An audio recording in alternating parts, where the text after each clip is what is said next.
नमस्कार, आप देख रहे हैं अलर्ट न्यूज नेटवर्क। और सबसे पहले बात उस बड़े फैसले की जिसने दिल्ली के सैकड़ों परिवारों को राहत देने का काम किया है।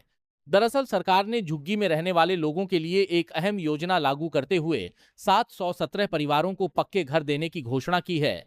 यह फैसला खास तौर पर सावदा घेवरा क्षेत्र के लिए लिया गया है, जहां लंबे समय से लोग मूलभूत सुविधाओं की कमी से जूझ रहे थे। अधिकारियों की बैठक में पात्र और अपात्र लाभार्थियों की सूची तैयार की गई, जिसमें सैकड़ों परिवारों को इस योजना के तहत शामिल किया गया है।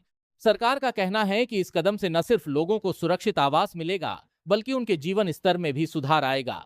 और आने वाले समय में ऐसे और फैसले लिए जा सकते हैं जिससे दिल्ली को झुग्गी मुक्त बनाने का लक्ष्य पूरा किया जा सके।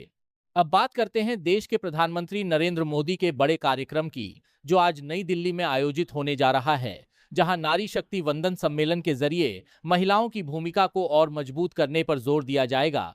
इस कार्यक्रम में देश भर से आई सफल महिलाएं हिस्सा लेंगी और सरकार की योजना है कि 2047 तक जब भारत विकसित राष्ट्र बने तो उसमें महिलाओं की भागीदारी हर स्तर पर सुनिश्चित हो।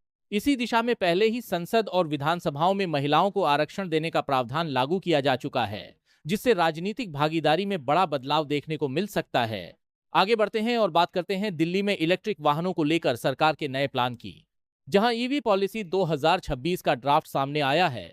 और इसमें साफ तौर पर कहा गया है कि इलेक्ट्रिक गाड़ियों को बढ़ावा देने के लिए भारी सब्सिडी, टैक्स में छूट और रजिस्ट्रेशन में राहत दी जाएगी। इतना ही नहीं, जो लोग अपनी पुरानी पेट्रोल या डीजल गाड़ी को स्क्रैप कराएंगे, उन्हें 1 लाख रुपए तक का इंसेंटिव भी दिया जा सकता है। सरकार चार्जिंग इंफ्रास्ट्रक्चर को मजबूत करने पर भी तेजी से काम कर रही है, ताकि लोगों को ईवी अपनाने में किसी तरह की परेशानी ना हो और प्रदूषण को कम किया जा सके। इसी के साथ एक और बड़ी खबर सामने आई है, जहां 8वें वेतन आयोग की प्रक्रिया को तेज कर दिया गया है।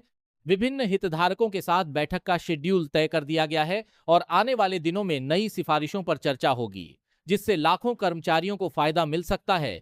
अब बात करते हैं दिल्ली में प्रदूषण को लेकर उठाए गए कड़े कदमों की, जहां सरकार ने ऐप आधारित डिलीवरी और ट्रांसपोर्ट सेवाओं में पेट्रोल और डीजल वाहनों को शामिल करने पर रोक लगाने का फैसला किया है।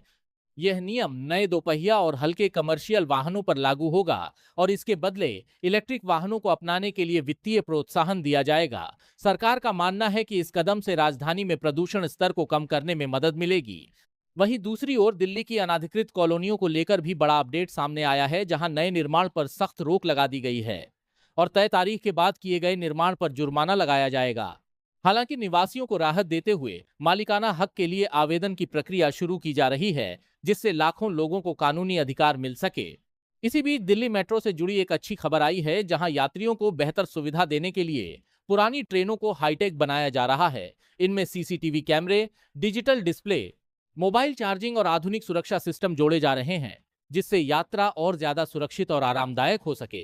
इसके अलावा मेट्रो विस्तार परियोजनाओं पर भी तेजी से काम किया जा रहा है, ताकि ट्रैफिक जाम और प्रदूषण दोनों को कम किया जा सके। मुख्यमंत्री ने संबंधित विभागों को काम में तेजी लाने के निर्देश दिए हैं और कई नए कॉरिडोर पर काम शुरू हो चुका है।